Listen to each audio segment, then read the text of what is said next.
12 weeks, so plenty of issues, topics there for MPs to quiz them about, from the murder of the soldier Lee Rigby in Woolwich to the economy to issues of parliamentary sleaze which have been raised recently. Well, let's discuss some of those issues with three men who were there. Tom Greatrex for Labour, David Mundell and Stuart Hosey for the SNP. Tom Greatrex, it should have been really a day when Ed Miliband could tackle the Prime Minister, but actually he was asking the questions and creating some difficulties over your decision, which the BBC revealed this morning, about not reversing those cuts to child benefit the coalition have introduced. Difficult for Ed Miliband. Well, as you said, Tim, it's the first time for several weeks the Prime Minister's turned up, and I think he may have forgotten that he's there to answer the questions rather than ask them. He didn't give any answers on the A&E crisis in England, but in relation to the issues around welfare, Ed Miliband will be speaking tomorrow, setting out a vision for one nation welfare policy, and that's going to happen tomorrow. So, you know, everything else ahead of that is obviously speculation, and we wait to see what he says tomorrow. Speculation, but from very good sources, and Labour is not going to reverse those child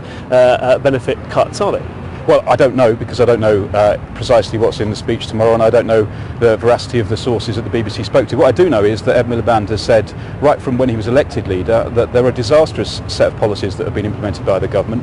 Ed Bull said this week, the reality is that because of the catastrophic economic policies, we're in a position where we're going to have to plan potentially to come into office, not being able to overturn every single cut. Now, we'll have to look at those in detail. That's what Ed Miliband's going to set out tomorrow, and I know the BBC is an impatient organisation, but wait till tomorrow and I think you'll get much more detail there.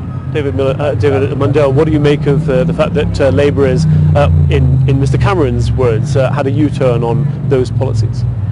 It's not surprising that Labour's had a U-turn, because they couldn't explain where they were going to get the money to pay for these policies. They've opposed every single welfare reform, whilst at the same time claiming that they supported welfare reform. Their position was ridiculous. Now it's completely uncertain. No wonder Tom Greatrex can't answer the question, because I doubt anybody in the Labour Party actually knows what their policy is on welfare, or indeed the economy more generally. Stuart Hosey, you obviously will be sitting on the SNP benches. What do you make of those two points of view? Well, first of all, on PMQs, I thought Ed Miliband was incredibly weak today.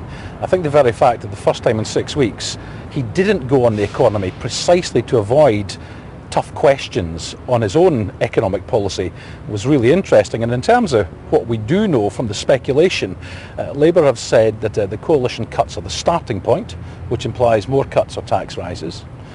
They are not going to reverse the child benefit cuts, which are already affecting 90,000 families in Scotland, and they seem to be hinting at regional welfare payments. Now, if we really end up with a situation with a policy which is more tax increases, more cuts, to fund higher welfare payments in London, you're going to end up with an extremely unfair economic policy, and one which might be anti-Scottish and indeed go against ordinary working class people in many other parts of England. Clearly, if Labour is rethinking some of their economic policies, you will have to do the same thing, perhaps in an independent Scotland, cutting those child benefits, not reversing them as well.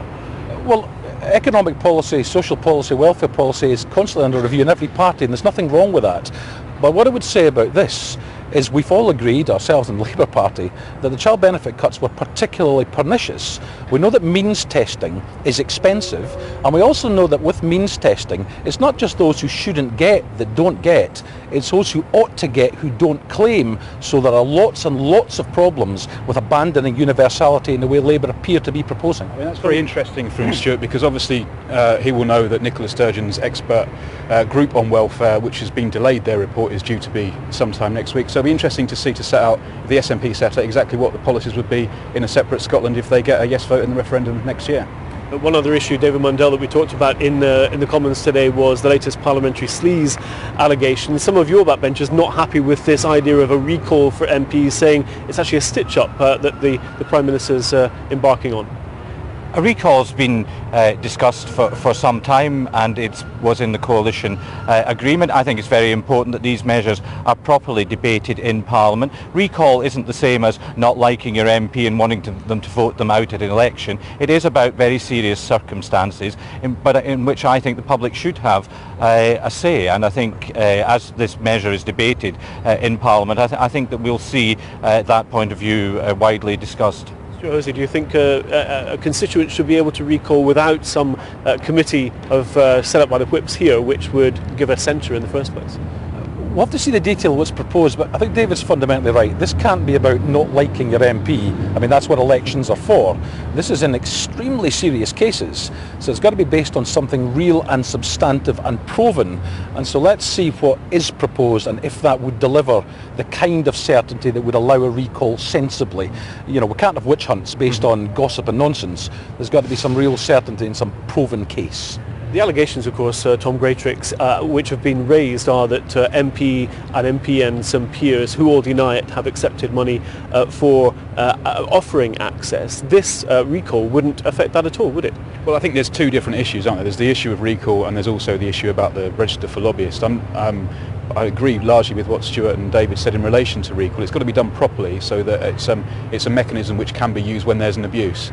But just having it as a way of doing what you do at an election isn't sensible. So it's got to be thought through properly. And my only concern is that the government seemed to be completely disinterested in this until last weekend and now rushing to do something quickly rather than actually spending the time which they could have done over the past 2 or 3 years to get something right and test it and evaluate it to get us something that's appropriate in place. And those of us in other parties need to make sure that we test this properly to make sure it does what we all, I think, committed to doing in our manifestos at the last election, which is actually it's about what constituents are able to do when there's an abuse, as opposed to, as Stuart says, any sort of witch hunt. And just briefly, David Mundell, you have promised a statutory register of lobbyists. It hasn't happened. You've waited till something went wrong again to consider it.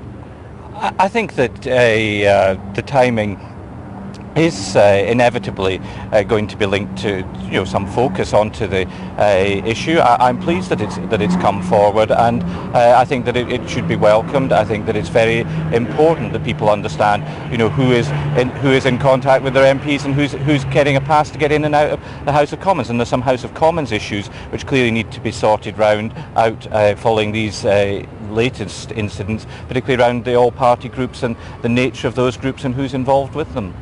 David Mundell, Stuart Hosey, Tom Greatrex, thanks very much indeed. And clearly we do have lots more to discuss on those that register of lobbyists, the